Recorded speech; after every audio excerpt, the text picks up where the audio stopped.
So guys, apologies, I'm a little bit late to this. Apologies, I had a tennis match and first singles game in like nearly 15 years. Can't really play basketball after the Achilles tear. Went back to tennis and was not a good sport to choose with an Achilles tear. That's all I'm going to say. But Caitlin Clark won another player of the week right here.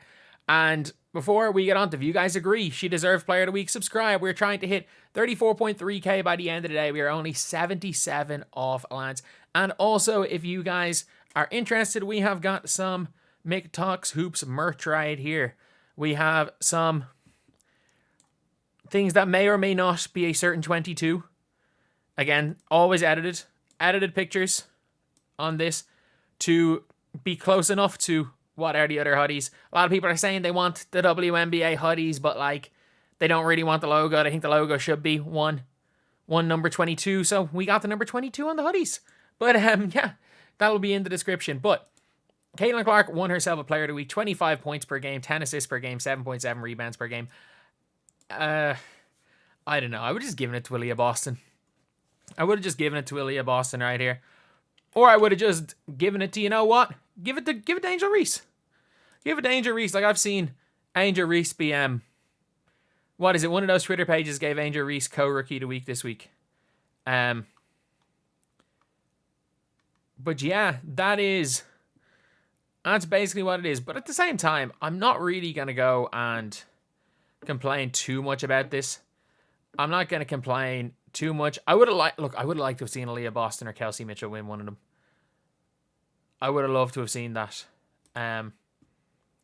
Because at the end of the day, everyone eats on this team. Like, is this how you're wanting to screw the fever now? Give Caitlin Clark every single award and not like hype up her teammates. Because my God, Kelsey Mitchell.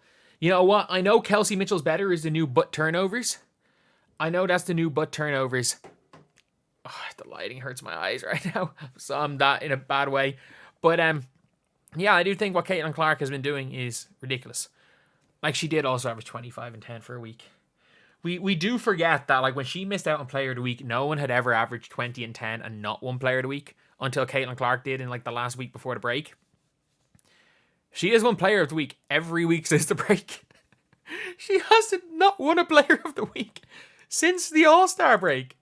And you know what? She should have won the one before it. Caitlin Clark should have 4 in a row right now. Like, 4 in a row. Which is mad. Because look, she is the second best player. Like, I think there are good arguments to be made that she's the best player in the league. Not that like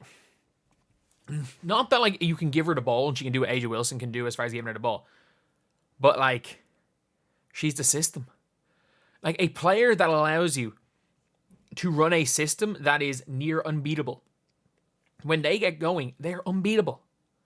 Like, if you imagine like a hypothetical situation where you were replace Alyssa Smith with Satu Sabali, and they go out and they don't lose. Let's say in free agency, because you only really have enough for one.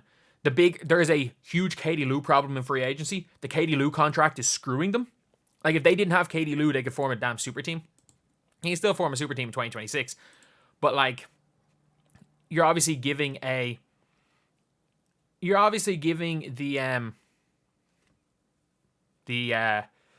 max contract to Kelsey Mitchell. So you have, like, one borderline max contract left to give when it comes to taking into account rookies and stuff. And I would say you have to have a replacement for Alyssa Smith, or I would put in Lena Fibic. Like, I would give a near max to Lena Fibic. I would try to get off Alyssa Smith and Katie Lou to get off Katie Lou's contract. I would try almost give up Alyssa Smith for nothing just to get off Katie Lou's contract, and then you can start to maybe look at, you get off them and you bring in a Fibic and Natasha Howard, something like that, and suddenly that is like Lexi Hull maybe coming off the bench for Lena Fibic starting Natasha Howard, and then Lexi Hull first off the bench with whoever they draft this year, Damiris Dantas, Temi Fagbenle. Like, that is a unbelievable team. But like, She is the player that allows you to play a near unbeatable system.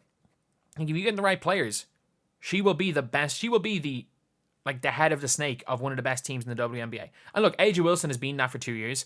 Don't get it twisted. Like, AJ Wilson has been that for 2 years. Like, this is not a thing knocking AJ Wilson, but I think the only player you could argue is a better player. Like, I think you could argue Fee Collier is a better cog in a system than AJ Wilson. I think you can argue, okay, I think it's like different players do different things. I think as well, all around, no weaknesses in their game, it's Breanna Stewart. As far as just go and dominate, it's AJ Wilson. As far as the floor general supreme who is going to just lead you to wins, it's Caitlin Clark. Like, Age is probably still on top, but I think any of those three players you've got, you have that argument. Like, look, she's averaging 25 and 9 since the Olympic break. It's been 10 games. That is a large enough sample size. It's not just a hot streak. Especially because in the 2 games leading up to the Olympic break, she had a